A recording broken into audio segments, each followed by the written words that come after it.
Ndërtimeve pa leje dhe pa kriter, sidomos në zonën muzeale të qytetit të Gjirokastrës, po u vjen fundi. Kjo pasi Gjirokastra tashmë ka një projekt për planin urbanistik. Ky plan, i cilësuar si unik, ka një shtrirje kohore prej 20 vitesh dhe në të do të angazhohen specialistët më të mirë të qytetit.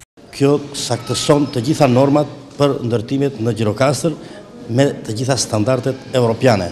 Çdo ndërtim i ri, çdo zonë e re e studiuar do të jetë në bazë të këtyre normave, do të jetë në bazë të këtyre standardeve. Flasim për zonën e re, për zonët e ndërtuara tashëm të 18 shtatorit dhe këto, janë marrë disa masa kufizuese për aq mundësi sa janë, pasi ndërtimet janë bërë, ndërsa për zonën historike është në fuqi totalisht ligji i trashëgimisë kulturore dhe aty janë bërë vetëm ndërhyrje për infrastrukturës, pra për lehtësimin e lëvizjeve infrastrukturore.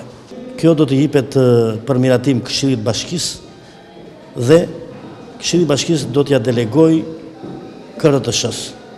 Ky plan i është dorëzuar kryetarit të bashkisë Flamur Bime nga kompania izraelite Lerman Architect. Zoti Bime e konsideroi atë udhërrëfyesin e qytetit, i cili do t'i jap fund deformimit të ndërtimeve, duke bërë edhe një alternim të pjesës muzeale dhe asaj të re. Plani i zhvillimit urbanistik të qytetit Gjirokastrës zgjidh përfundimisht dhe problemet që kanë të bëjnë me vlerat kulturore të trashëgimisë të qytetit Gjirokastrës, sepse plani urbanistik, plani i rikuperimit dhe plani i zhvillimit së bashku, siç thash, edhe me planin infrastrukturor, kanë konsideruar dhe pothuajse kanë trajtuar në mënyrë shkencore me parametrat bashkëkohor gjithë trashëgimin, gjithë vlerat e trashëgimisë së qytetit Gjirokastrës. Gjithsesi, projekti nuk parashikon se si do të kthehen në identitet 300 godinat e zonës muzeale, në të cilat është ndërhyrë në mënyrë të palishme.